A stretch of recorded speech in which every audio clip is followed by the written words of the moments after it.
हम अपने ससुराल में अपनी उम्र ज्यादा होने और औलाद न होने के बाद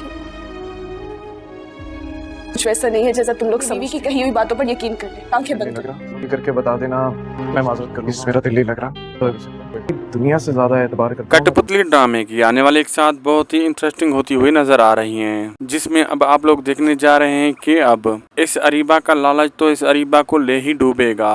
इतने लोगों के साथ खेल लेने के बाद भी इससे अरीबा का दिल नहीं भरेगा और अब तो वो अदनान से हर हाल में अपनी जान छुड़वा लेना चाहती हैं और हारून से अपनी शादी करके वो ऐशो इशरत से अपनी जिंदगी गुजारना चाहती हैं। लेकिन उसे अब क्या मालूम था कि उसके सारे ही ख्वाब टूटने वाले हैं, क्योंकि अयान खुद ही हारून को सारी हकीकत बताएगा कि किस तरह से ये अरीबा आज तक सबके जज्बात से खेलती आ रही हैं। और अब जब हारून को उसने देखा और उसकी दौलत को देखा तो उससे शादी करने का फैसला कर लिया और ये हारून भी अब बिल्कुल अरीबा के साथ उसी तरह से धोखा ही करेगा जिस तरह से इसने सबके साथ किया। ये अरीबा इसे ना दौलत मिलेगी ना ही हारून की मोहब्बत, बिल्कुल खाली ही हाथ रह जाएगी। आप लोगों को ड्रामा कैसा लग रहा है अपने कमेंट सेक्शन में अपनी कीमती राय से लाजमी आगाह करें। वीडियो चलेगी तो लाइक शेयर सब्सक्राइब करना न भूलें।